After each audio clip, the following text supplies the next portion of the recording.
Welcome. I am your host, Reverend McKnight, and this is Education in the Community.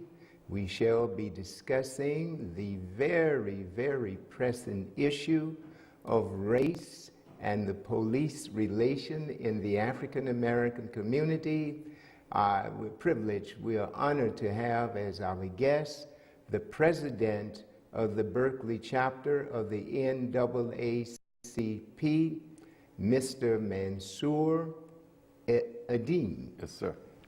Welcome. Thank you. We're happy to have you. Thank you for having me here today. And I could not think of anyone better than yourself to give us some perspective. Let us look at what is happening in America through a different set of lenses, one that we do not see in the media. Within the last 72 hours and 86 hours, 2 young black lives were lost at the hands of the police. Yes. One in Baton Rouge, Louisiana. Yes. The other in St. Paul, Minnesota. And the following day, they're not talking about it, there was one in Alabama where the police were called out for a domestic dispute, and the father, the husband, ended up being shot and killed. Wow. Also, as you're framing your remarks, someone mentioned that they were interviewing, I forget his name, that in 2016 alone, there are over 500 police shootings that were fatal, with the vast majority of them being African Americans. Shed some light on that. What has happened to bring about this breakdown within society? In my opinion, I think the situation has been made to appear to be complex, but it's really simple. No matter who we are, what religion, race, gender, if we respect each other as human beings first, then I think we will go a long ways toward eliminating some of these racial killings and racial misunderstandings. The police have a fear of African American, particularly African American males. And I was watching a program this morning, and this lady said, and she was a police officer herself, an African American police woman, said that if you fear our people, turn in your uniform. And I think that that's what needs to happen. I'm not sure where it's coming from, but it's there. And another thing, if I may speak about Berkeley for a moment, and we can bring that into the conversation. The Berkeley NACP, in partnership with the Northern California ACLU and the Peace and Justice Commission of the City of Berkeley, worked together from 2013 and still are working together to bring justice here in Berkeley. We have been able to, we looked at this issue of racial profiling, and you know, as we learned in Ferguson, the situation with police stops is an economic situation for African American people. It's an economic drain on our community. Thousands and thousands of dollars being paid on frivolous tickets, stopping people for frivolous issues, like the gentleman that was murdered, claiming that his tail light was out. So this issue of racial profiling is one of the major issues that we have to tackle. Here in Berkeley, we were able to get the City of Berkeley, the mayor and council, to demand that the police department establish a fair and impartial policing program here in Berkeley. we were able to pass what we call General Order B4, which Berkeley has now become the 35th city in California to have a data collection and analysis program. We need accountability from police officers, and that's one of the things that's lacking. Most officers, in my opinion, realize, based on the historical data, that it's very rare that they will get prosecuted or charged with a crime. And until, clear and present accountability is brought to forth, we'll continue to have these kind of issues. And regarding racial profiling, particularly here in Berkeley, we've gone a long ways. I've seen improvement in Berkeley, but there's still a long ways to go. So I believe that our humanity has to be respected. We need to start there. And I think once the police can see us as human beings first, then perhaps we will have less of these kind of horrendous killings that's tearing families apart. In your estimation, why is it that you feel African Americans have been dehumanized to the point to where their humanity is not recognized nor respected? And we're not singling out the police, but within this society. And I agree with you. I mean, we have some very good police officers, but we do have some bad officers. Oh, yes. And I think, I'm not sure, during an enslavement period, we was considered 3/5 of a man, 3/5 of a human. It's still there. And I think maybe that has carried on through the years. And I really think that police chief, what I've realized here in Berkeley, you have the police chief, then you have the police union. And for the police chief throughout the nation to remain credible, they have to have the faith of the union. And that's a hard battle for police chiefs that actually trying to make a difference in communities throughout this country. The training has to be changed. We have a large body of work, a body of data from these past police killings and past situations that we could draw from to develop the kind of training required to cut down on these kind of situations that we faced in the last few days and in the last years. Yes, a couple of things. And of course, in many instances, the majority of individuals within the institution have the interests of the public at heart that they serve. Yes. But you have some educators who are dedicated, they are committed, but then you have others who shouldn't be in the field. Oh, absolutely. And in politics, some were elected by the people and they serve the people, but then there are others who merely serve their own selfish interests. Absolutely. And we need to make that distinction, and so that you cannot be accused of making a blanket statement of condemnation. Absolutely. Against all members of any institution or organization. And I've tried to be careful so that no one can accuse me of making a blanket statement, but you brought up something else. You brought up the historical perspective. Yes, sir. And from the very outset of the relationships between European and Africans, it was based upon positions of superiority and inferiority. And these manifested themselves upon arrival in the Americas in terms of stripping the African captives of their culture, everything that they could use to identify with the human family Yes. was taken away from them. Right. And they became chattel, they became property. Yes. It was the most inhumane and cruelest form of bondage, of enslavement in all of the annals of human history.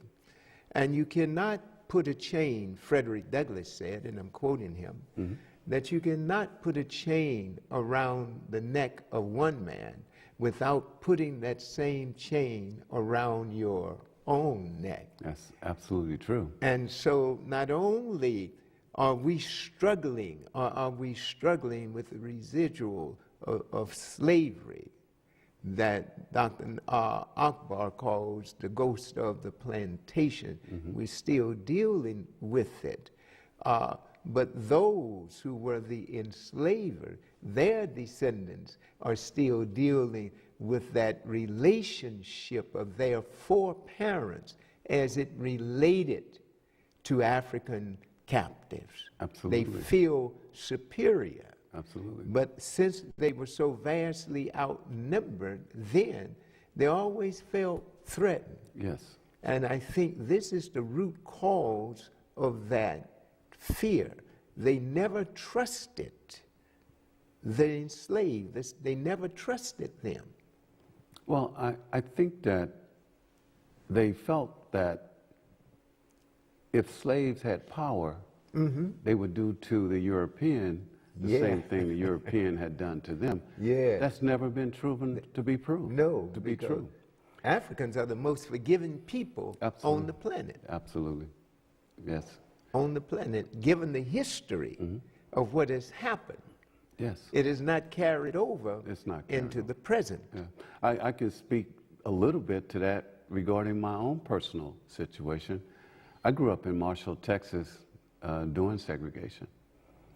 And I moved to Los Angeles in 1969. I was 19 years old. I didn't carry hatred with me from Marshall, Texas to the West Coast. I respected people as I do now. And if a person respects me, they got it back automatically. And that's the way I see life then, and that's the way I see it now. But I just want to say one thing about, back to the issue with the police. One thing that troubled me, after 9/11, many young men was rushing into the military, out of patriotism or love for the country. We also had a lot of individuals that had backgrounds as white supremacists, neo-Nazis, and other kinds of hate groups also rushed into the military. And one of the things that I would like to see happen is that the United States, because we are one country, I would love to see the United States establish a vetting process that all municipalities will be required to follow. We have individuals that are coming out of the military with an honorable discharge, and many police departments, that's all they need. You left the military with an honorable discharge. We need to vet individuals that's going to have the privilege to carry a badge, to wear a badge and carry a gun. They must be vetted deeply. We must know their background. We have to know if they were affiliated with hate groups in the past.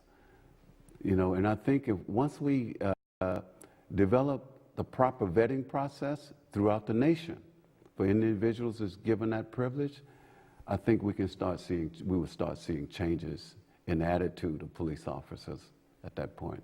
I think there are some individuals that are embedded in these police departments that brought with them their hateful background.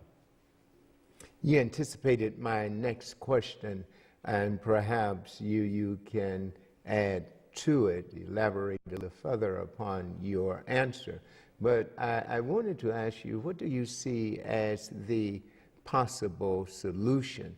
And we will agree that violence, counter violence, isn't the answer. No, it's not. It's not the answer. Not at all. So what is it that a community that from all indication appears to be under attack, what can they do? Well, I was speaking of a national vetting process. Perhaps communities can start within themselves and require that the police departments in our own municipality have a more comprehensive vetting process.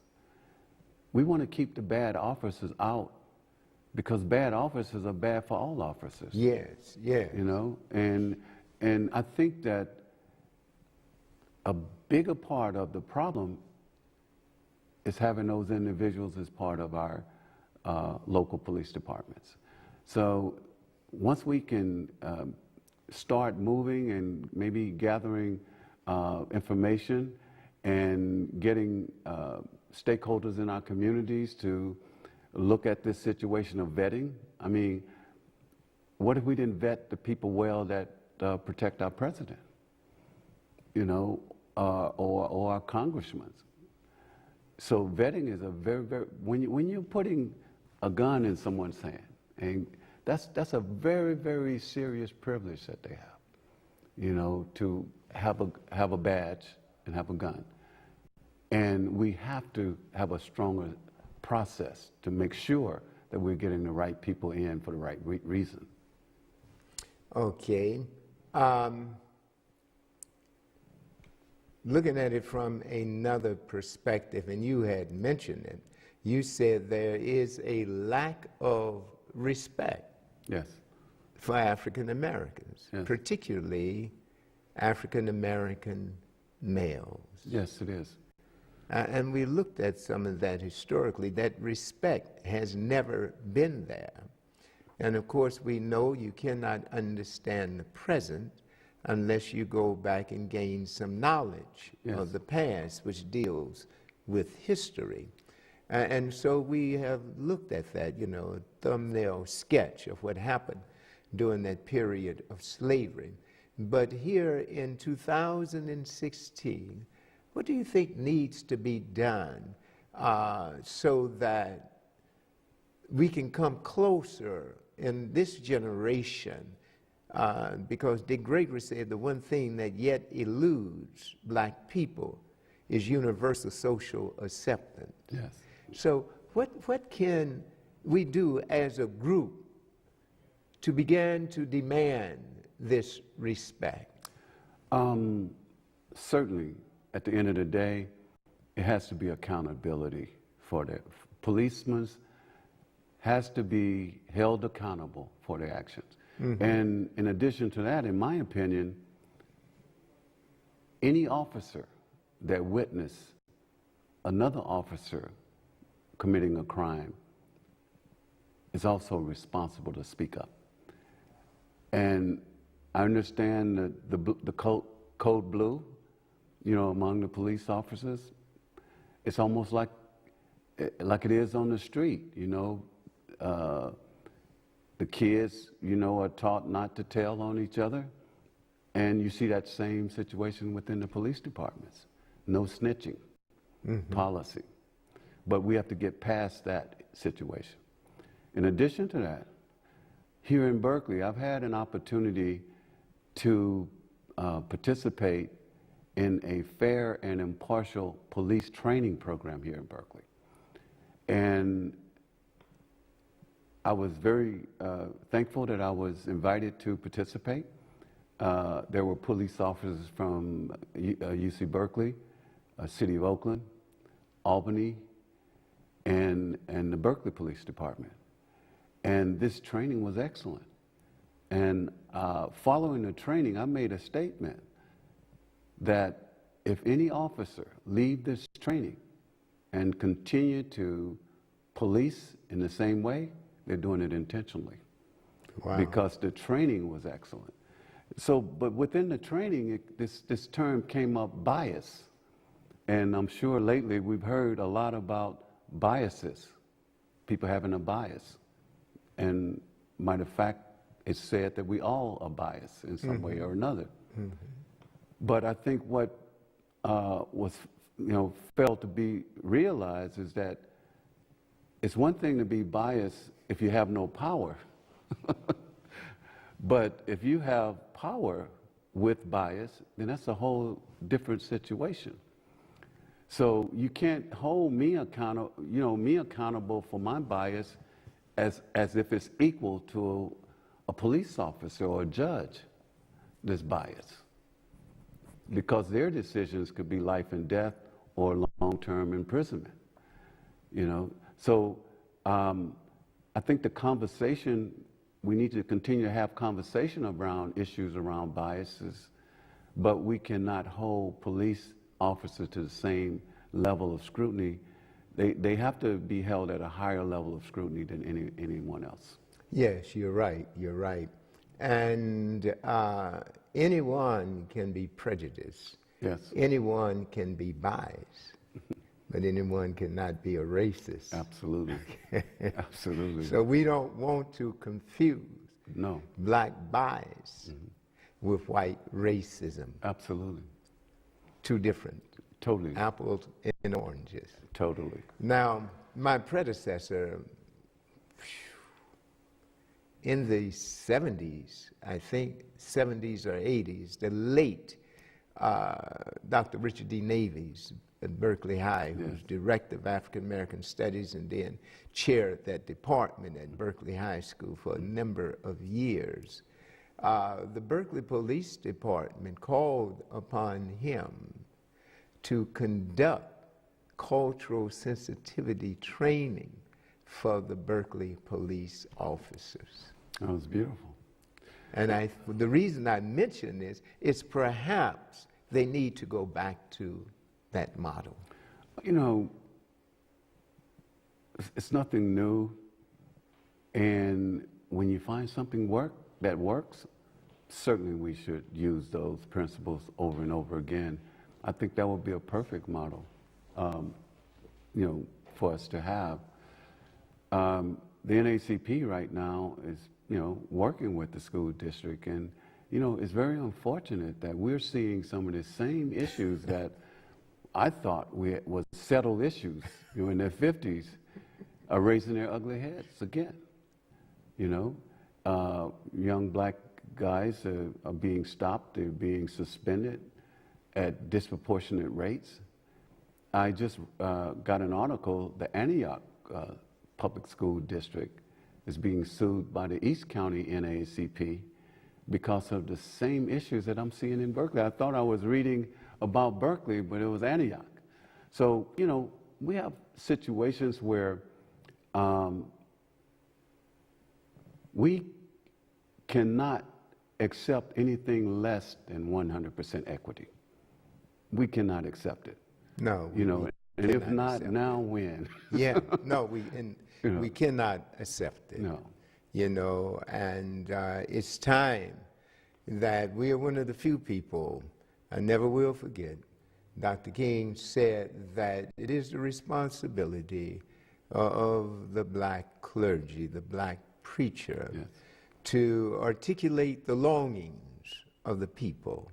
He did a marvelous job at that, along with others. Yes. But if I would ask you now, I know we're approaching the end of the program, during the 60s, there were so many individuals. There was Malcolm, there was Adam Clayton Powell, there was Dr. King. I can go on and on. Yes.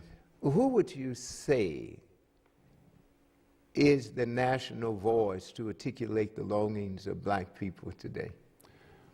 I'm going to give you a strange answer. I think it's our president.